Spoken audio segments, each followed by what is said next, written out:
Welcome to your English news here on ERi-TV. We're live from our headquarters at Asmara with your domestic and international news in brief. I'm Zahra Badouri.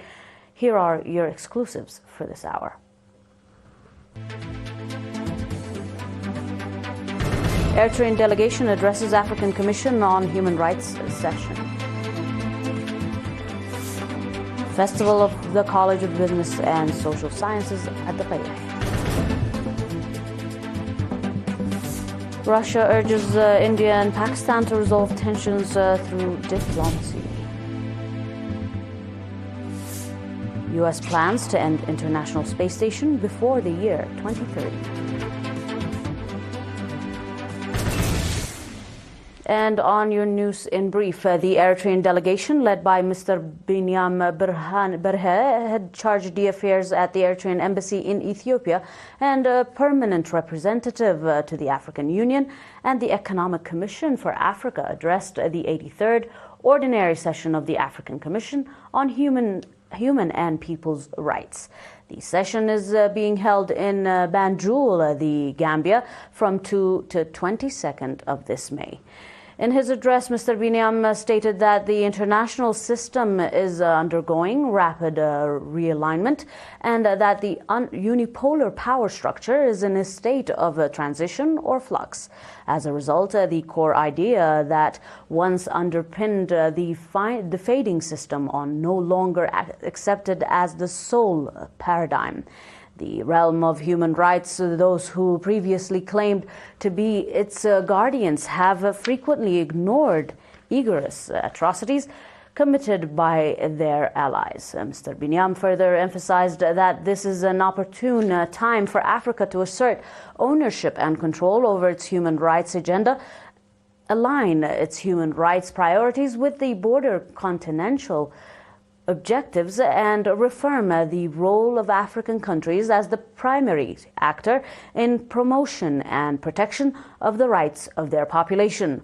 Over the past several decades, he noted the human rights discourse has often been framed to scorn African countries for their shortcomings. This has been done through the instrumentalization of selective mutual mechanisms, unilateral annual reports, NGO statements, and sensational media coverage.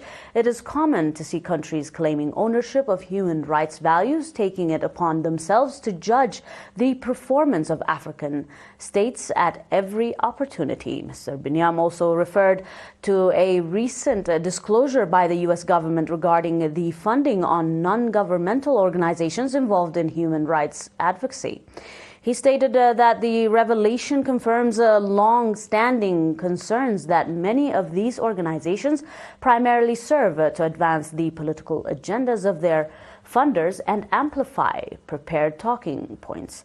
In conclusion, Mr. Binyam stressed that African countries must assume primary responsibility for promoting and protecting the human rights of their populations. He underscored that the focus of the human rights architecture should reflect the aspirations of the majority of the African population to live in dignity through self-reliant, community-driven efforts. On your preceding domestic, the 12th Student Festival of the Qayyah College of Business and Social Sciences concluded with great enthusiasm on 3rd May. The festival, which spanned 6 months, was held under the theme Our Profession, Our Society. The closing event was attended by Dr. Haile Muhsoun, Executive Director of Higher Education Institutions and Research, and Mr. Saleh Ahmedin, Head of the National Union of Eritrean Youth and Students. The event featured also general knowledge competitions and sports activities. Mr. Kobel Takhle, head of the National Union of Eritrean Youth and Students at the college, stated the festival incorporated cultural, sports, and educational-based programs designed to help students identify and develop their talents, long-standing their academic pursuits. Dr. Stefanos Hailemariam, Dean of the College, stated that the annual festival is an integral part of the teaching and learning process. It helps students strengthen their unity and exchange experiences through cultural and sports engagement. Mr. Saleh Ahmeddin added that the program showcased at the festival said the active participation of the students reflected their strong educational foundation and highlighted awareness. Awards were also presented to the winners of various competitions. Additionally, Mrs. Fawzia Hashim, Minister of Justice, conducted a seminar for over 1,500 students at the college, focusing on Eritrea's legal system, customary law, and conflict resolution mechanisms.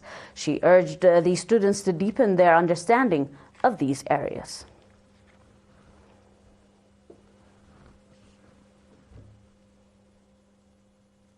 Your global after this. Stay tuned.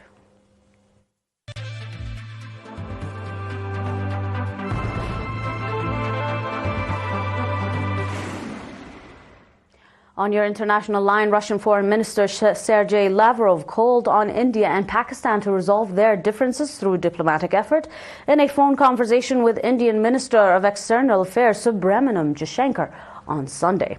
On Sunday, May 3rd, both Russia and Indian foreign ministers held a meeting to discuss on developing overall relations of both countries. In their meeting, both ministers discussed about uplifting their economic well-being, mostly, and on expanding trade campaigns. Further in their discussion, they also assured to agree on assisting each other on guaranteeing regional security. Both ministers also pointed out the tension between both India and Pakistan.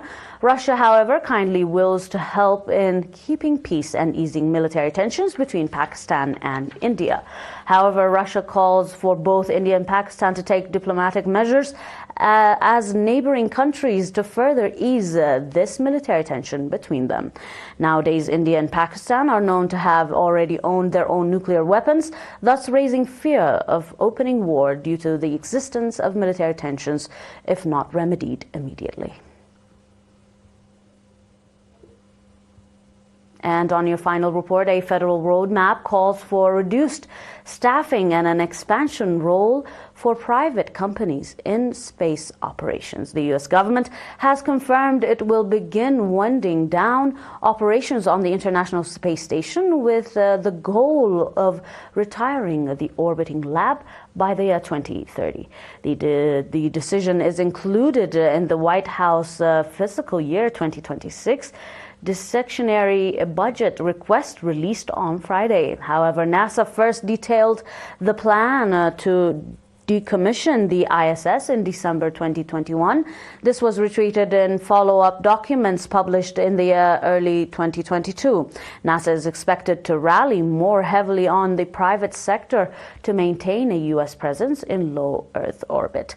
However, it is said that the budget request says the agency will replace the ISS with commercial space station, which will gradually take over operations previously handled by the aging government-owned facility. The ISS was launched in the year 1998 as a joint effort involving the US, Russia, Germany, France, Italy, Japan, and Canada, and other countries. The project began with the launch of NASA's Unity model delivered by the Space Shuttle Endeavour in December that year. Since then, the ISS has hosted astronauts and supported thousands of science experiments since then.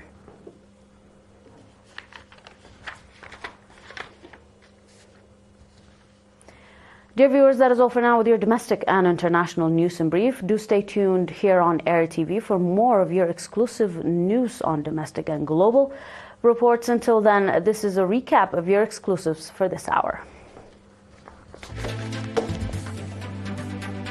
Eritrean delegation addresses African Commission on Human Rights session. Festival of the College of Business and Social Sciences.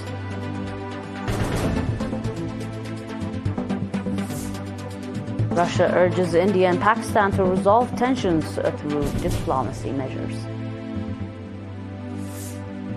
And U.S. plans to end International Space Station before the year 2030. That was all here on ERi-TV. Stay tuned with the rest of our programs. Thanks for watching once more, and bye-bye for now.